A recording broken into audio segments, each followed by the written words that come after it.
Julian Hartwell stood at the floor-to-ceiling windows of his Manhattan penthouse, staring down at the city glowing 40 stories below him. The world pulsed with life. Honking taxis, late-night crowds, flickering neon signs. But up here, everything was silent, controlled, perfect, and completely empty. He was 38 years old, a tech billionaire, founder of Hartwell Digital Solutions, a man who owned everything except peace.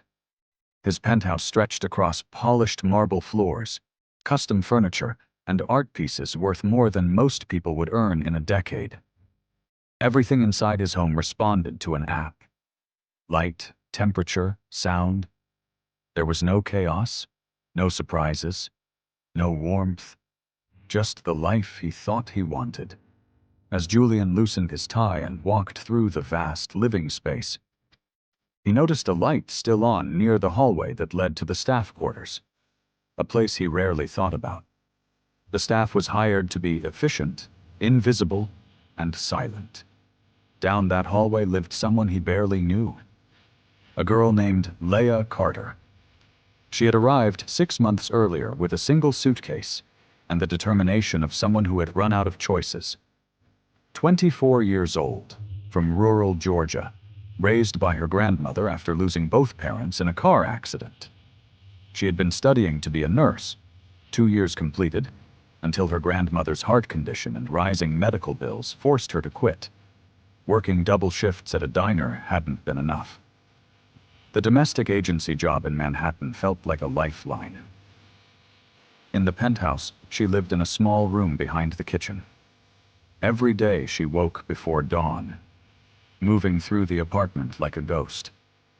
She cleaned rooms Julian never entered, prepared meals he often forgot, and stayed out of sight because invisibility was safer than being noticed. In 6 months, Julian had spoken maybe 20 words to her. And then, in one accidental moment, their worlds collided. That night, after a long dinner with clients, the penthouse buzzed with leftover chatter and empty wine glasses. Laya worked deep into the night, cleaning up every trace of the gathering. Exhaustion pulled at her shoulders as she finally escaped into her small room.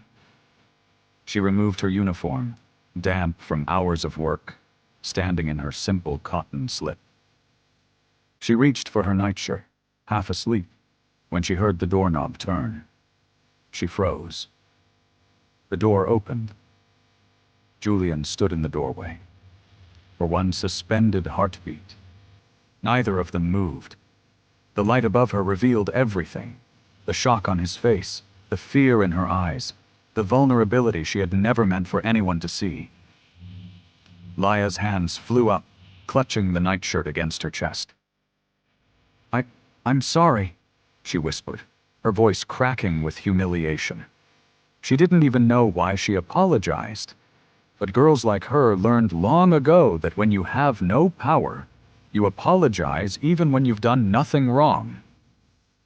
Julian snapped out of his daze, horrified. No, I'm the one who's sorry, he stammered.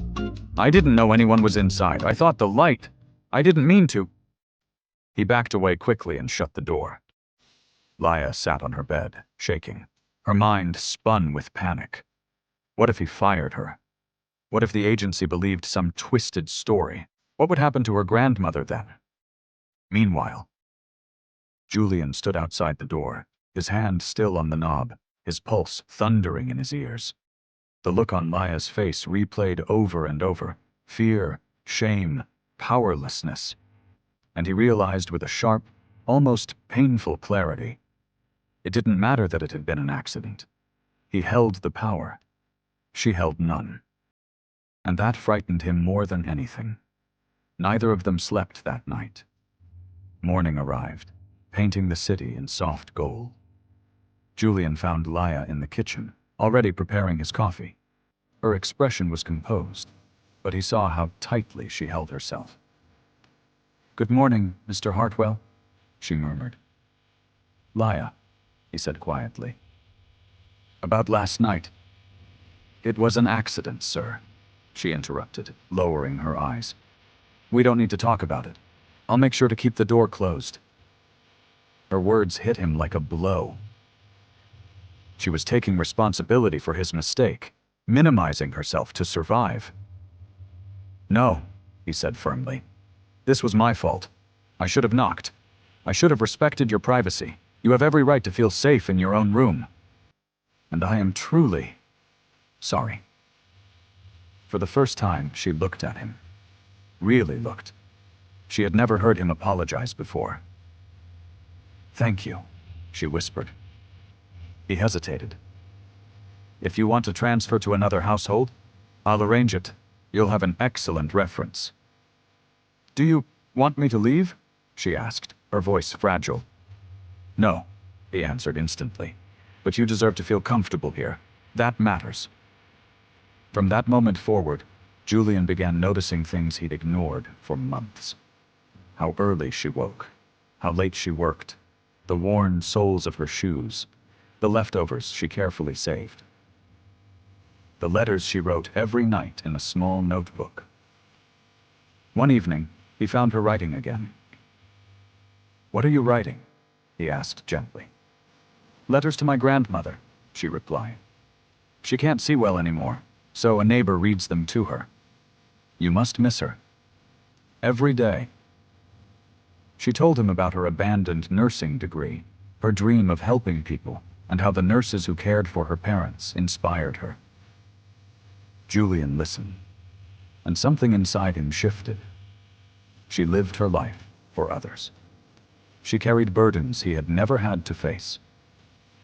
Later that night, he donated anonymously to her grandmother's hospital, covering all medical expenses for a year. He told no one, not even Laya.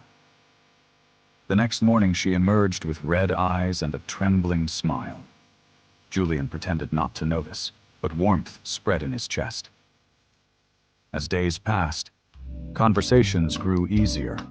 She talked about Georgia, poetry, music she loved. He shared stories about his mother, about the guilt he carried for not being there before she passed. I thought success would make me safe, Julian admitted.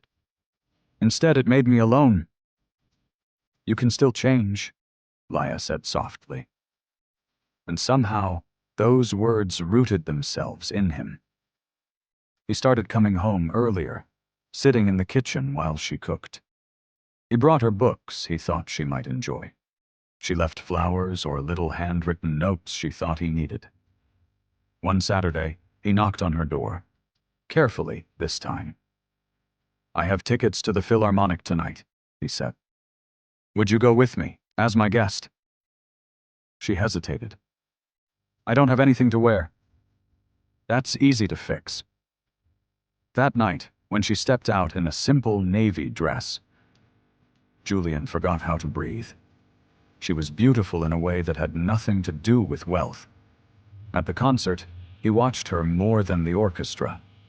She closed her eyes, swayed slightly, let the music fill her whole being. When the final notes faded, she turned to him with tears glimmering. Thank you. That was the most beautiful thing I've ever heard. In that moment, Julian realized he had fallen in love with her. The next morning, he confessed everything. Over the past weeks, you've changed me, Laya. You've shown me what I've been missing. I have feelings for you. Real feelings. Laya's breath caught. You can't mean that, she whispered. We're from different worlds. People will think I'm manipulating you. They'll destroy my reputation. Julian stepped closer, his voice steady. Then we won't let them. But I need to know if you feel anything, too. Tears filled her eyes. I do, she admitted. I tried not to. I knew it was impossible, but I do. Julian reached up, gently wiping a tear from her cheek. Then we'll figure it out. The next morning, he made a decision that changed everything. He ended her employment contract, not to dismiss her, but to remove the power imbalance. Then he offered her a new position. Consultant for corporate responsibility. Salary, $200,000 a year. You understand real people, Laya. My company needs that more than anything. She was shocked. I'm not qualified. You are, he said, because you have a heart that never looks away. She asked for time. 3 days later, she accepted. Over the next months, Laya transformed his company, improving wages, healthcare, scholarships, community programs. And gradually they built a quiet, steady love. 1 year after the accidental intrusion, Julian took her to a rooftop garden he had designed just for her, filled with the flowers she loved, lit softly under the night sky. He knelt down. "Laya Carter, will you marry me?" She whispered, "Yes," through tears. He slid the ring onto her finger. "I have one more thing," he said gently. "The Carter Foundation. $1 billion. For healthcare, education, and families like yours. You'll run it. This is our legacy." Laya threw her arms around him. "I love you."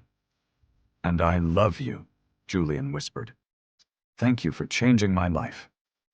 They married 6 months later. Her grandmother sat in the front row, crying tears of joy.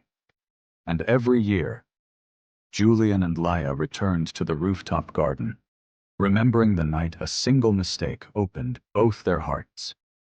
Because sometimes, the moments that break us open are the moments that save us.